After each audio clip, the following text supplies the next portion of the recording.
So guys, this headline here says 2027 ADC cracks as Obidients demand presidential ticket. It is no longer news that Obidients are saying it's Peter Obi or nothing. And guess what? The ADC is not finding that any more funny. The ADC is issuing warning that the Obidients should stop saying it's Peter Obi or nothing. I'm going to allow you to take a look at how Arise TV has, dissected that. But before then, take a look at this headline here. It says, Obidients are divisive mob.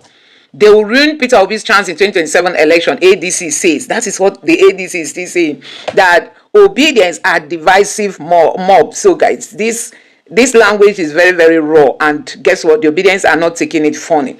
They've come out. If you've been on the social media, you must have seen so many tweets. Obidients are retreating that it is Peter Obi or nothing. It is Peter Obi or nothing.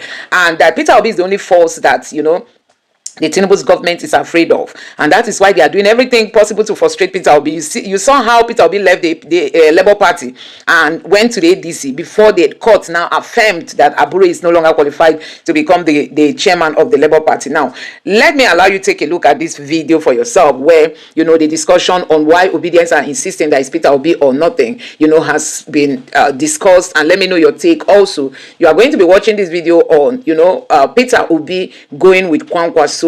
Some people have suggested that that's going to be the best ticket ever. Peter will be going with Kwankwaso. So now take your time and watch these videos and let me know your thoughts in the comment section below. Please don't forget to subscribe to the channel and turn on the bell notification for more. Thank you. The party at this time. Well, I think it's maybe predictable surprise, or not even a surprise. I mean, look, this party ADC is, if you like, a gathering of diverse politicians. But primarily, Nigerian politicians have a certain, sameness, okay? Monotony, they're just the same. They're looking for power. But even that monotony, that sameness, there's a lot of differences. So ADC, unlike APC, when APC came in 2015, they also had different people come from realms of ABGA, ACN, majorly CPC, and what they called new PDP. But the difference is that everybody there had one definition, the institutional politicians who wanted power first and primarily. The problem in ADC now is that you have what you call Obidients. A group of known politicians before who, under radicalizing crisis of the Nigerian state, in 2023 band themselves together to advocate P2B as a proxy for a more structural, systematic transformation. And so they are coming into this alliance, if you like, with a vehemence, principled vehemence. You may not like their view, right, but principled meaning not good or bad, but essentially deriving from an idea, okay? So they're coming in with that to enter into an alliance where the normal language is deal making and transaction. So they are saying Obi or nothing, basically saying we are not here just for power, we have an agenda. Now, I think that it calls for leadership maturity of the ADC leaders to say, look, let's not pretend. Everybody in this coalition has a candidate they would like to have. So nothing wrong in any of them. I mean, talk about unity. Unity does not mean you can't support all the other aspirants. That's not politics. You're going to support the aspirants that you want to see win. But the party's leadership has to be neutral and generate trusts so that each of these elements find sufficient space and accommodation and legitimation in the ADC. So they should tweak their mindset from unity as unanimity, okay, all of us support all candidates, it's not going to happen, to structural accommodation where everybody commits to outcome, but everybody is free to drive their game. That's what I think is missing. So Bolaji's idea of hush down Obidients or hush down articulate, whatever they are, so that we don't have people talking about one person or the other, that's not the way. Look at, but let's go from the US Democratic Party, when Obama was challenging the Clinton family. Clinton was institutional. Obama was driven by, I remember I was Harvard undergraduate, when Obama came with some young boys, say he gave a great speech, they say we want change. The Democratic Party initially scorned them, but when the thing was too much, they accommodated them. In fact, Clinton was winning at a point, Obama became a phenomenon. The super delegates turned back and embraced that movement. So what I expect the ADC is in crisis because their leadership is not cognizant of the dynamics that have changed in politics. What happened to PDP again? You know, these guys may not be good politicians, but they are passionate. They are different because they are not. Nobody's buying them. Nobody's funding them. I mean, some of them are not even in touch with Peter. I talked to some of the Obidients from abroad. They said they've never spoken with their principal. To what you said there. Yeah. They may not be politicians, but they are passionate. Absolutely. Now let's talk about that obedience factor. Obi's group, they're being accused of trying to take over the party and promoting Obi or nothing.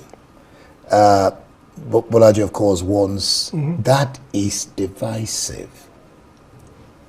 What do you make of the fact that they're trying to, well, according to him, take over the party, and they're saying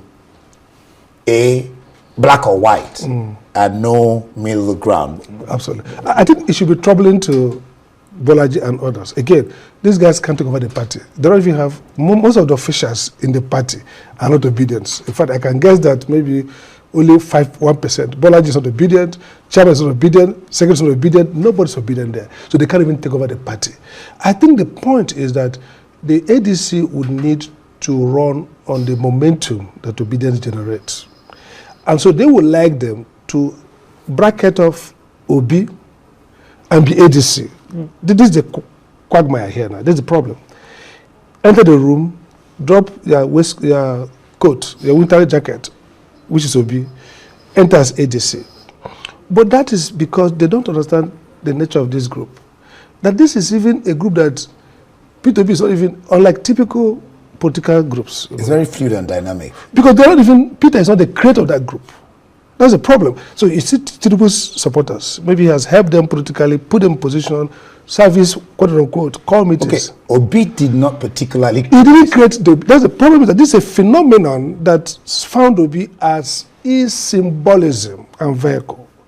So if you think they will behave like typical politicians, they come to the room, drop off, look for deals, it's not going to happen. So it's your advantage to say, okay, we have these strange guys who are powerful, who we need to win election. Get them in, but let them sign on, okay? So Obi or nothing, that's fine. But there's a process to elect the delegates. Keep your eye on the process. Keep your eye on the party structure. In fact, that Obi or nothing gingers, you see, these guys are used to tiptoeing politics, low energy politics. A crack deal at the back door, meetings. But these guys are coming with turbulence as politics. You know, rhetorical turbulence. They are coming with arguments. They are coming with declarations, Obi or nothing. That's not a threat politically, because you need that energy. Have a focus. That's supporting. They saw something, and you need the energy. So you need the energy. As long as they're not breaching your rules, as long as they're going to follow your rules, if Obi notice, that's fine. How do you harness that energy? Exactly. Harmonize it. Yes. For your success or to help your party. Now let's talk about the zoning. I mean, we're breaking down the disputes, zoning disputes. Yeah. Obi wants presidential ticket zoned to the south. In 2022, before 2023, Obi wanted zoning. That's partly why he left PDP. Okay, so nothing strange. Not just Obi. The PDP guys who are struggling to take their party have said they're going to do what? Zone. South. So the zoning argument is not anathema. It's a mainstream political discussion. Atiku's issue with the gang of five, or what do you call it, group of five, group of five. Group of five. Wike, not gang, group of five. And the rest of that. Exactly. It's centrally around zoning. Up to today, Minister Wike keeps saying that he couldn't have supported Atiku because it was a breach of South-North. So that's nothing strange. I mean, ADC leaders should not live in denial. That it doesn't mean that ultimately the party will zone or not. Yeah. But they have to entertain the fact that many Nigerians think that the right thing to do is zone. So stop blackmailing people who are asking for zoning. It's for the party, and if the party is not a franchise of one man, the party will sit together and say, look, this is a policy we decided. They did not decide through the democratic process that the party will not zone or will zone. No, okay. So when they make it an issue, they are destroying before they started building. That's the two questions I'm going to put to you. I think Bolaji also mentioned it. Atiku's ambition. Party stakeholders are raising concerns that this could divide or derail the coalition and risk losing key figures. What do you think about that? Are these noises that's erupting within the ADC party, do you think is favoring the ruling party? What do you think? I think it favors the ruling party. Let me start with it does, because the ruling party is the party you need to provide alternative to. And again, I heard some diplomats, say, but what are we choosing between what and what? The assumption that economy is failing is not enough to drive out Tinubu, because they can flip the narrative and say, okay, half a dozen and empty, half a dozen full. Okay, we've made some movement from inflation of X to X minus 2. You have to show them an alternative. And so what should be happening right now is the idea that we want to, ADC is an alternative in its policy, something new. But what I see, honestly, is that ADC is enacting the same kind of politics.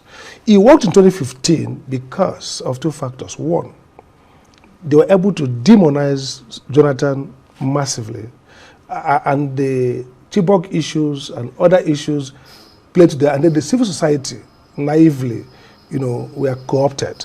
Now the civil society is more sophisticated from their failure, so you're not going to, labor is not easily co-opted. Civil society. So the ADC has to create a national movement around messaging. And if they are, get themselves trapped on Atiku or not Atiku, and again, no, not Atiku's fault. Atiku promises to be a controversial political figure in Nigeria.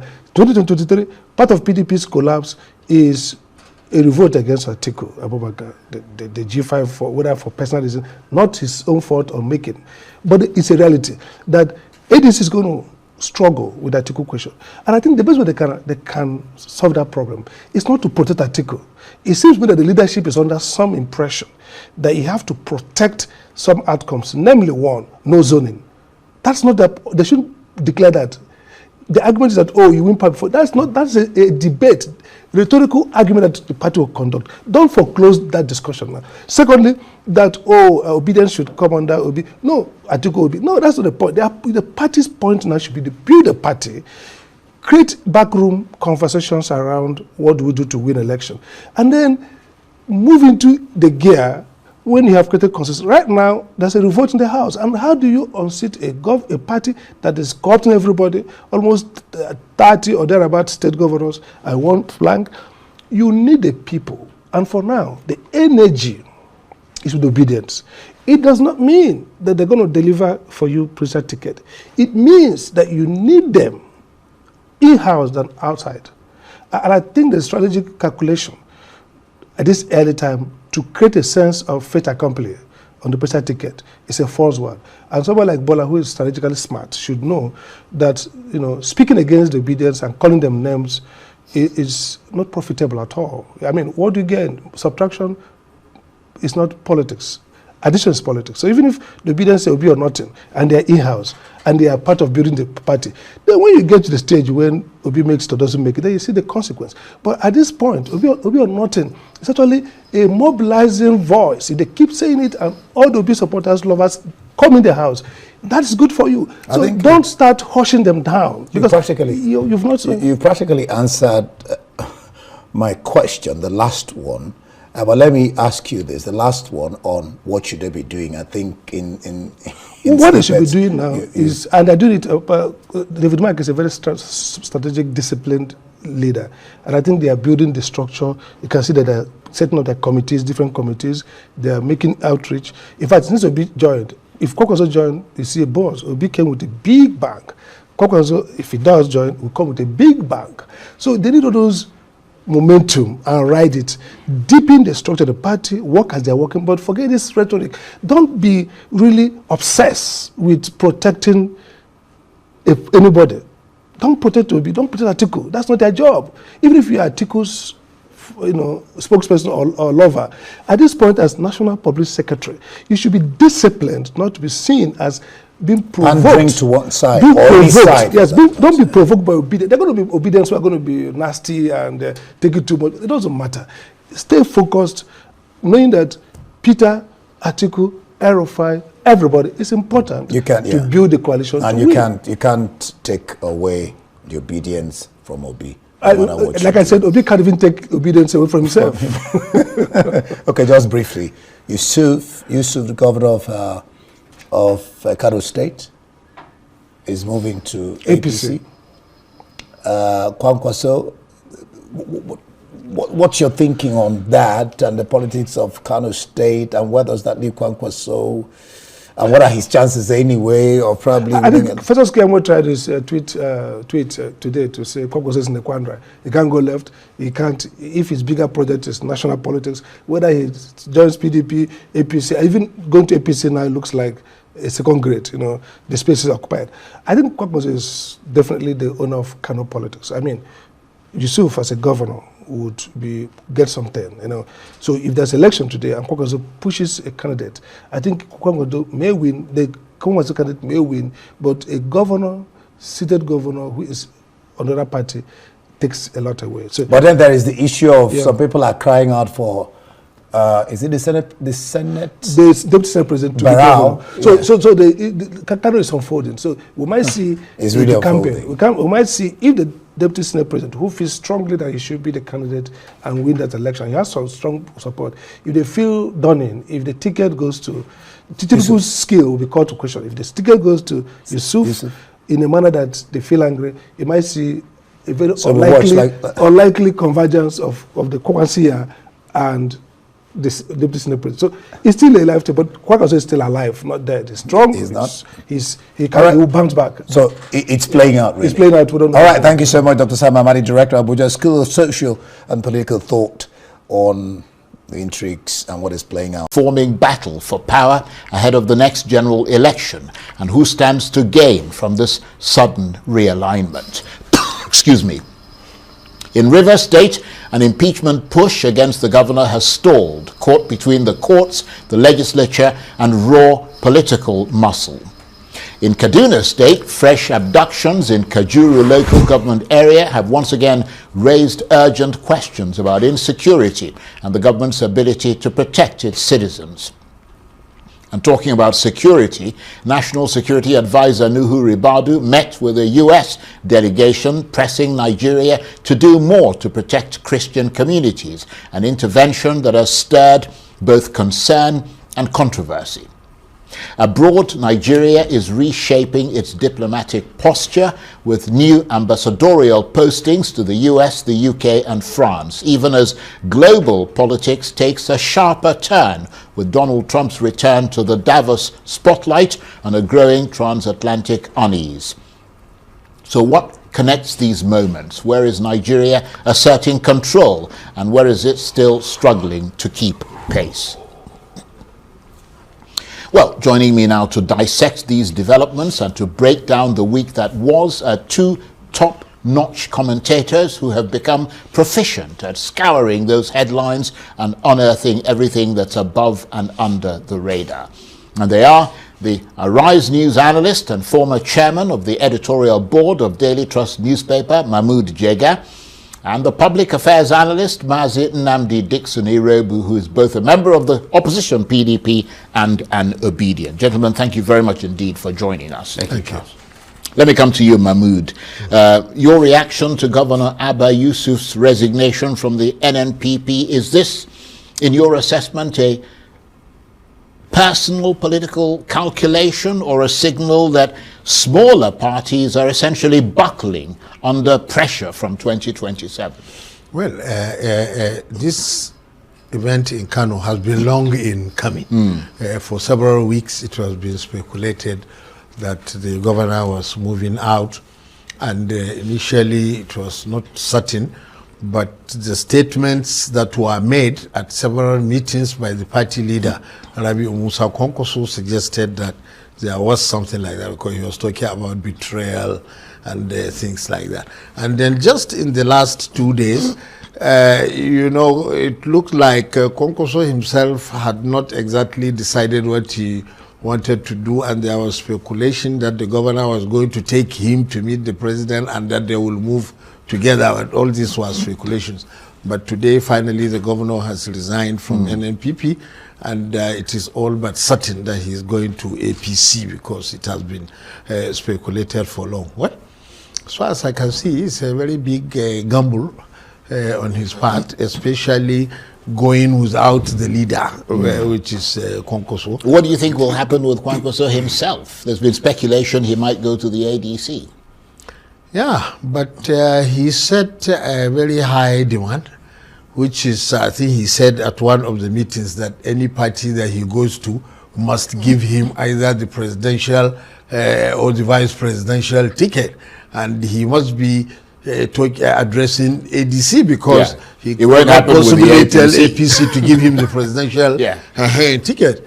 Now, even ADC, which is full of very big politicians, I don't think they can guarantee him that, because he will say that he got more than 1 million votes in Kano in the last election. But no, he got more than 1 million, I think 1.4 million votes, but 90% of it was in just one state.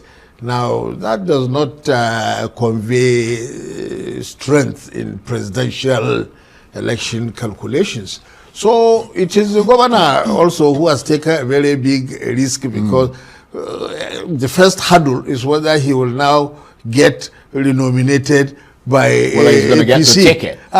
Because APC in Kano also has many big candidates who want to contest for government. Well, clearly, Mazi Dixon Irebu, he hasn't announced his political destination, but we know where he's headed, don't we? And what does this mean for Kano's enormous voting power? Does it weaken the NNPP beyond recovery now? The movement of the governor, as far as I'm concerned, this is the only thing the government of Tinubu has done very well. That's the only thing, bringing the elites, to his camp and all that. So securing Kano is a big win for him, but did the people move with the governor? That we'll find out, because the governor, did he become governor on his own popularity and all of that? No. Although he says he's taking all the members of the state assembly and all I the hope rest of it. takes along the people of Kano. Kano is the state of... Well, that's crucial, isn't it? Yes, very important. And Kano voters are very informed. They can make their decision. And I won't believe that the governor is on his own at the moment, So will it until be a we find out choice? otherwise. Will it be a choice between those who follow the governor and those who follow the leader of the party, depending on which direction he goes? If Kwankwaso, from the experience he has gotten now, because if the proposal that was given to him in 2023 was accepted, for him to form alliance with Peter Obi and all of that, if he has realized that he can form that alliance, then the two of them can make a major statement in 2027. A Peter Obi presidency with Kwankwaso as vice would really make the villa, loosely. Well, we'll have to watch and see. Let's turn to Rivers State, Mahmood. The tussle for power there and the rule of law. The impeachment push has stalled. Is this the rule of law working, or political actors, specifically Nyesom Wike, miscalculating his leverage in Rivers State? You see, Oga Charles, when I think back, as far back as the Second Republic, in all impeachment matters of governors and deputy governors, it requires a certain level of partisanship on the part of the chief judges of states for it to be successful. Why did I say that? The courts themselves, in 1981, when we had the first case of the Kaduna State Assembly trying to impeach the governor Balarabe Musa, the High Court, the Appeal Court, and the Supreme Court all said that the courts cannot stop the Assembly from impeachment process, because it's like stopping it from passing any other law, because they are constitutionally empowered to do that. But this time, as we can see, the courts in Rivers in particular have stopped the process. That's just one point. Now, when we discussed this matter right here on your program some months ago, I did point out that, okay, the Wike camp has the overwhelming majority of members of the Rivers Assembly enough to impeach the governor. But they have one obstacle, which is the chief judge of Rivers State, because it is the chief judge who will appoint the panel. And in all the experiences that we have had of impeachment of governors and deputy governors, the chief judges usually collaborate to set up a panel that will return a guilty verdict.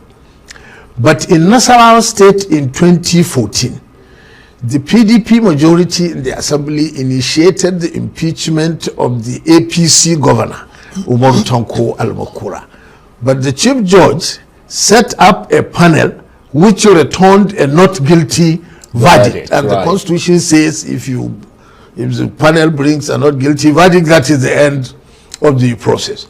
And I suspect that in Rivers State we are heading in the same direction. And the pro-Wike members of the assembly were aware of it, because some months ago they tried to remove this chief judge, Samuel Amadi. They tried to remove him. They said that he falsified his age or something like that. And I could see immediately it was because they probably failed to get his cooperation to set up a kind of panel that will automatically return a guilty verdict against the governor. But now we haven't even gotten to that stage. He got one of his colleagues in the same high court to issue an order, and he said, I must respect this order. And then the assembly members said they are appealing, and this kind of thing can take a very long time. But in the end, even if the Wike camp wins, it is still the same chief judge who will set up the panel to probe the allegations.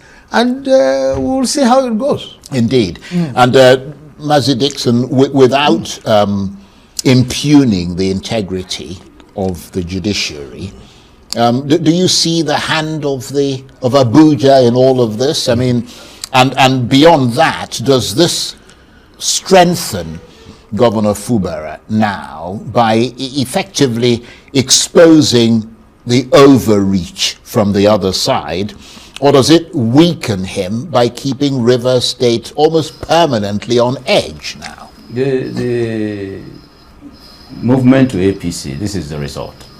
So it was Adams Oshomole, former chairman of APC, who said once you join APC, all your sins will be forgiven. So the protection he's getting is just simply because of that move. I have stated on this show before that Enso Wike has been thrown under the bus. He's just probably going to realize it a bit more maybe later. The truth is that Fubara is now with the president and will be protected by the president, and that's what has played out. So, but unfortunately, it's the Rivers people that are suffering. Governance is suffering in Rivers State. That's just, I wish all of these political games they are playing was favoring the people. They moved to APC, Fubara is just saving himself. How well has he performed thus far? Rivers people can attest to it, that governance has suffered terribly under his watch. So it's all politics and then distraction from the purpose of his emergence as governor. Let him continue to enjoy the protection for now, but Nyesom Wike should begin to realign. The earlier he does that for himself, the better, because the damage he did to his party, when you burn down your father's house, when you go outside, you become homeless. So he cannot in any way at the moment be secured anywhere, because he attempted to burn down the house that built him, that gave him leverage to even become minister. So and that's the PDP.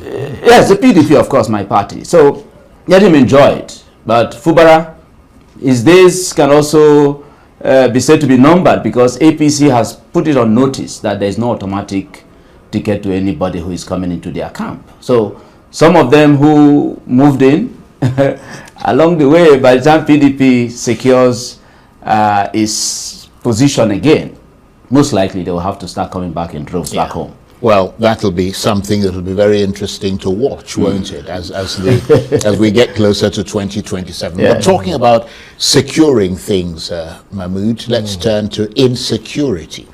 Fresh abductions in Kajuru in Kaduna State suggest a familiar pattern. Is Nigeria failing at prevention, or simply reacting after communities are already traumatized? Honestly, what happened in Kaduna State is very, very distressing.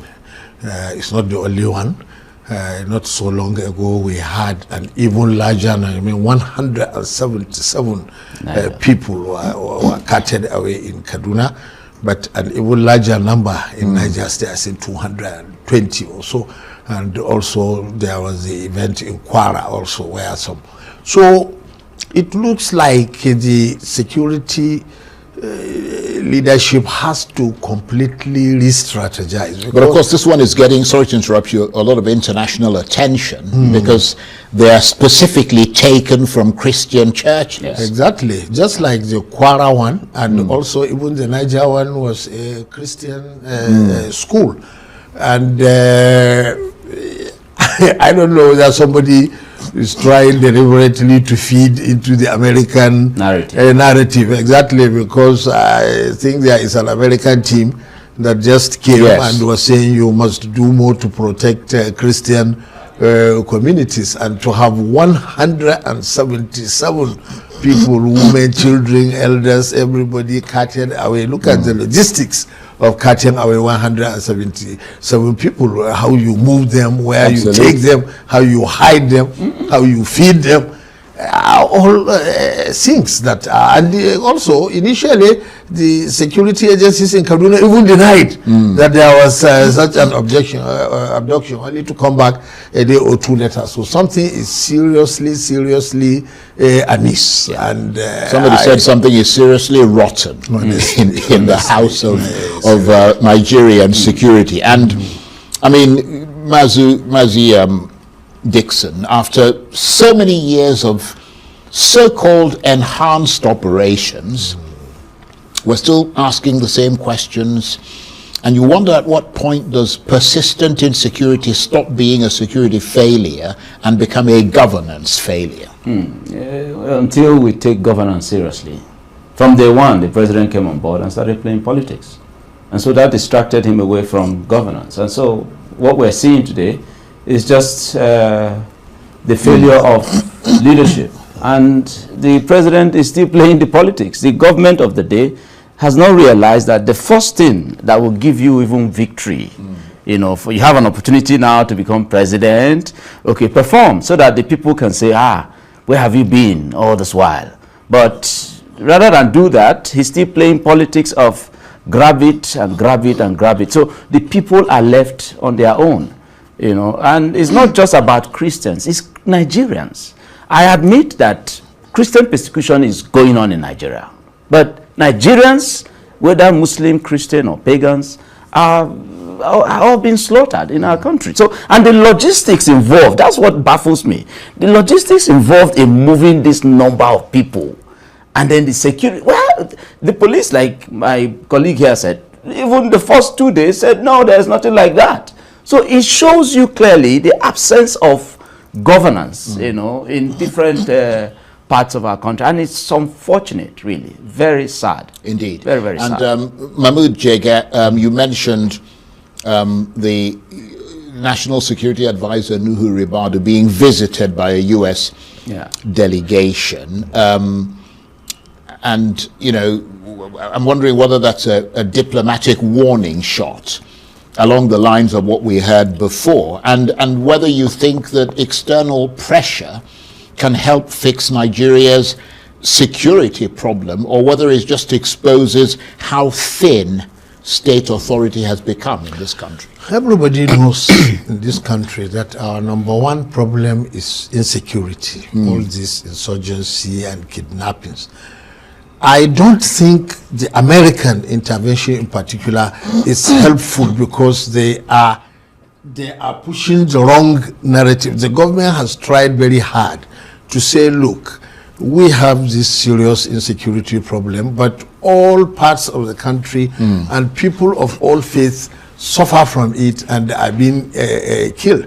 You cannot just choose one part. Okay, terrible things happen in Benue and in Plateau, but equally terrible, sometimes even worse things happened in Borno, in Yobe, in Zamfara, in Kaduna, in Niger, and more lately in Kwara. So you are not really helping. I'm talking about the Americans, if you emphasize. And there is no way I see practically that the government can protect Christian communities if it does not protect others. Indeed. Exactly. You have to protect all, Absolutely. all citizens. Right. Like the kidnappers, they don't care about your religion. They just waylay you on the highway and drag you Absolutely. into the bush. So we need security. And if anybody wants to help internationally, this is the kind of help. Give the correct narrative and then assist us in tackling this problem. But if you keep pushing for your own domestic political reasons, because that's really what Trump and his colleagues are doing, for their own domestic political reasons, they are pushing a false narrative in Nigeria, which complicates matters for the Nigerian But in government. fairness, It's not particularly false, really. The Christian persecution in Nigeria or whatever, it's not particularly. Yeah, but false I think the narrative. point is making that it's not just the Christians who are being Yes, persecuted. I agree. And I think that the point also is that even though the Americans are saying that, okay, I mean, it's clear they're doing it for their domestic audience, the political side of things, but they're also, not actually going after the Nigerian government as such, with regard to the Christian thing. But let's move on, because diplomacy and ambassadorial postings, new ambassadors to the US, UK, and France. Is that a strategic reset in your assessment, or optics that doesn't have any substance, really? Charles, the Tinubu government has been in power for about 32 months, about 11,680 days, and we just have 3 ambassadorial confirmation and all of that. It doesn't show seriousness. I'm ashamed to be called a Nigerian at this time, sincerely, because no country will take us seriously. So how many days left? Because he thinks he's going to hold on to the power up to 2027? Well, he'll be shocked.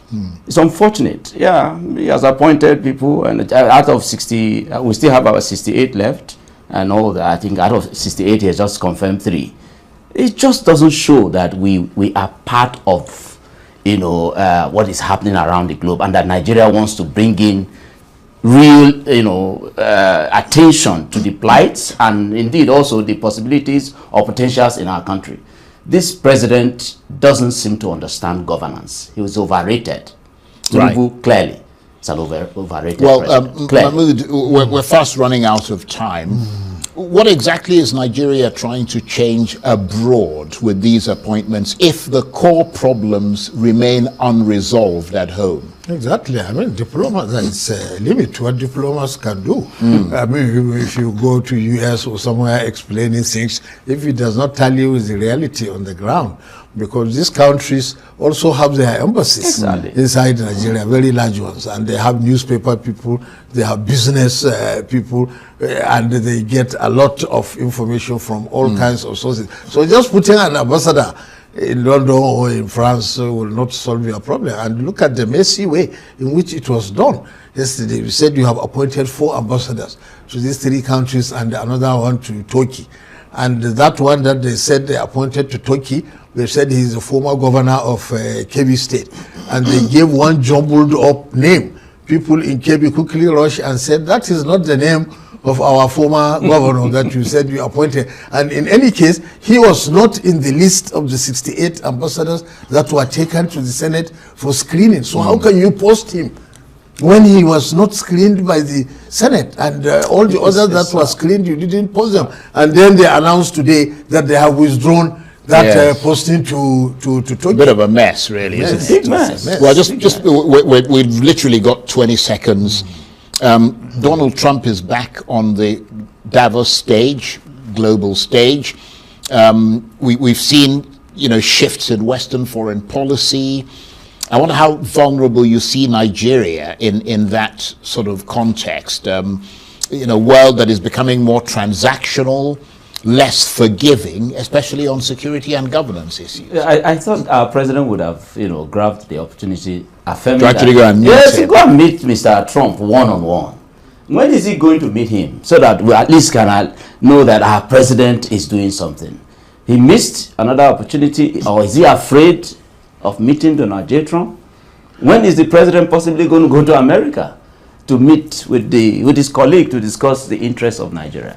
But for Trump, for me, So guys, let me quickly take you through this article that says that Obidients are divisive mob. They will ruin Peter Obi's chances in 2027 election. The ADC is speaking, you know.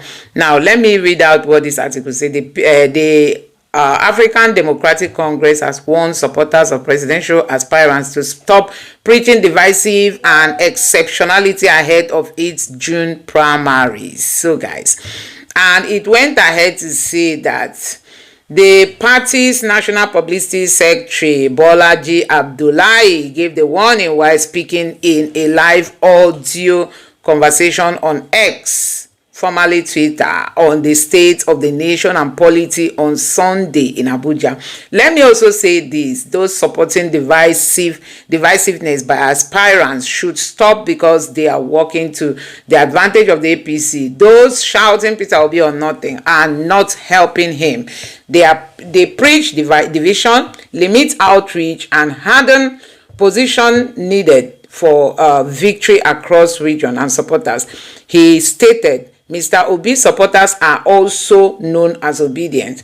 Mr. Abdullahi said he had engaged former Vice President Atiku Abubakar and former Governor Peter Obi, Rotimi Amechi, and Nasir El-Rufai on the need to strengthen the party unity ahead of the forthcoming national general election. He also said that holding the 2027 general election in 2026 as proposed by the National Assembly in October 2025 would offer a double-edged sword for the ADC, stressing that the party will struggle to heal wounds. So guys, this is one of the things that he's saying. Actually, you know, he was on Twitter where he said that Obidients should stop saying it's Peter Obi or nothing. Mr. Abdullah is saying that is causing division. But guess what? Obidients didn't send you. Hey, Obidients say it is Peter Obi or nothing. That's what they want. It is Peter Obi or nothing.